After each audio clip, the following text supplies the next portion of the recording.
Hey all my family, welcome back to my channel. Today I will show you how to copy load combination between these two models shown on the screen in CSI ETABS software.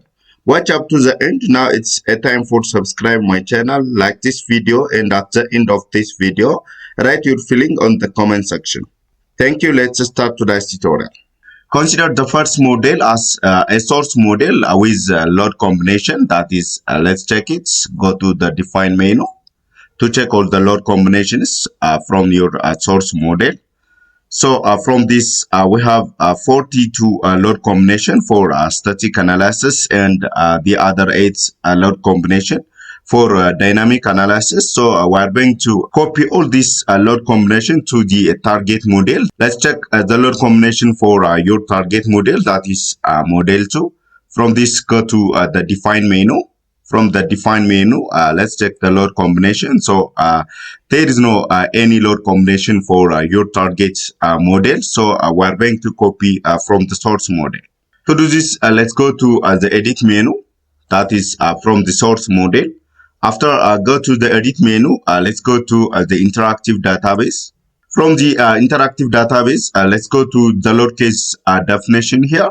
From the lowercase definition, you have to select load combination definition. So let's mark it on the load combination definition. After that, make it okay. So all the load combination table is coming like this. After getting the load combination table for both static and dynamic analysis load combination, let's select all these load combinations.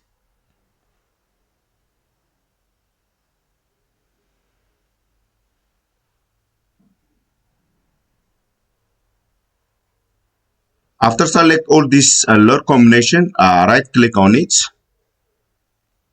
After that, copy.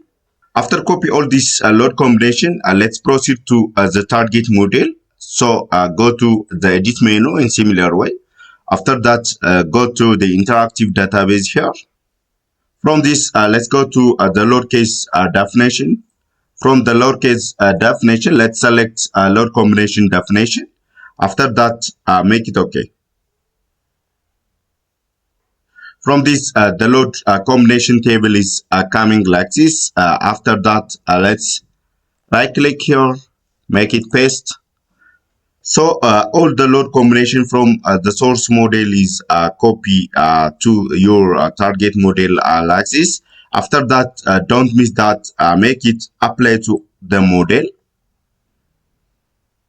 After applying to the model, automatically the software copy all the load combination to your target model. After that, make it done. Let's check all the load combination that we are going to transfer or copy from your source model to the target model. So to do this, go to the define menu. From this load combination. So all the load combination is copy like this. Okay, that is good. This is all about today's tutorial. Thank you for watching. Goodbye.